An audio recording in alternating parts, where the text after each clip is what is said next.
In 2015-16, scallop landings from all vessels into Scotland averaged between 15,000 to 16,000 tonnes annually, with a value of £35 million, making them one of Scotland's most economically important shellfish species. The demand for scallops has increased steadily over the last decade, pushing landings up. Scallop stock assessments are carried out, but results are only published every 2 to 3 years.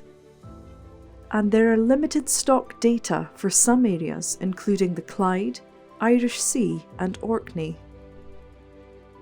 The SIFIDS project looked into the potential of using new automated technologies to collect scallop stock data, to test if stock data could be gathered more rapidly and across wider areas. I've been scallop diving for most of my life, since I was a young boy. I'm now involved at Celtic Seafair in Dingwall, where we deal mainly in live shellfish products into hotels and restaurants across the UK and into the rest of the EU. I became involved with the SIFIDS project when I heard that they were looking at ways to try to design better methods to gauge the stocks of scallops, to do stock assessment basically. And I'm very, very interested in that because my own personal opinion is that stocks are in danger in many areas, and we need evidence, we need information to act upon.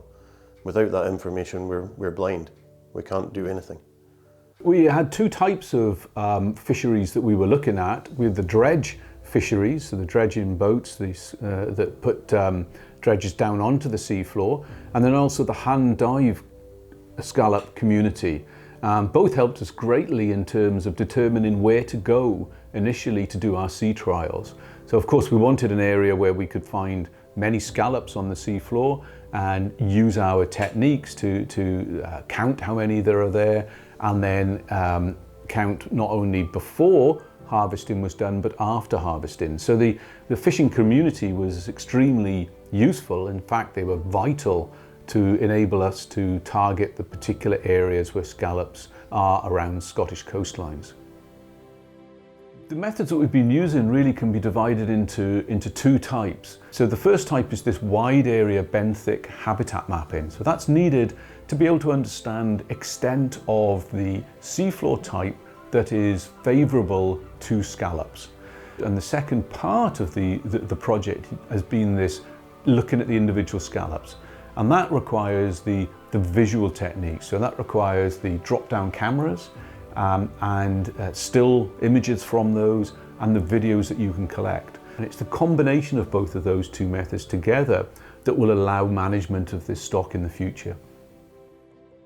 The project also explored machine learning techniques to count scallops automatically from video footage. Machine learning works on being able to do a task over and over again. And of course, applying that to scallops, we would have the machine do this rather than an individual identifying things. Of course, the problem comes in the machine actually being able to identify the scallop in the first place amongst all the other noise. And so that's the biggest challenge, is getting it to know what a scallop is. And certain types of seabed scallops are extremely difficult to see. Some guys who've started with us fresh, never scallop dived in the past, can take up to 3 to 6 months before they really start seeing scallops.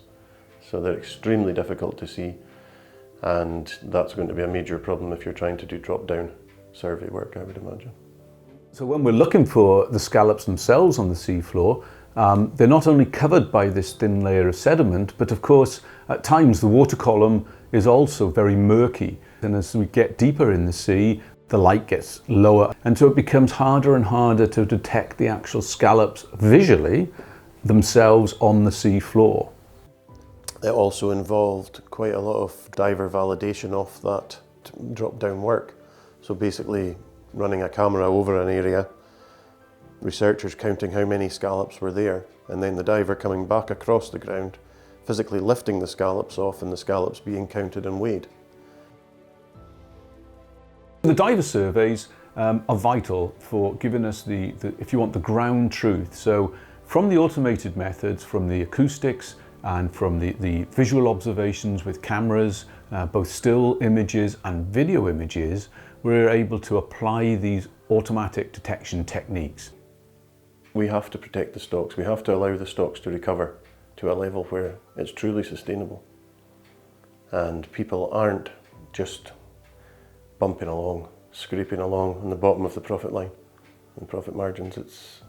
It's no way to live. It's no way to run boats. It's no way to go to sea safely when you can't afford to keep your vessels in good condition. And to do that, to be in a good position, the stocks have to be improved on what they are.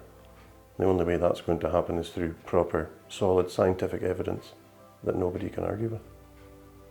The other advantage of all this equipment now is that it's really coming down not only in price, but in friendly usability. So I really see the future as being one where fishermen can have these techniques on board and can be deploying them on a regular basis with very little impact to their actual day job in the fisheries. So they could be going out, collecting the data, and that data being a vital data for the management of the stocks.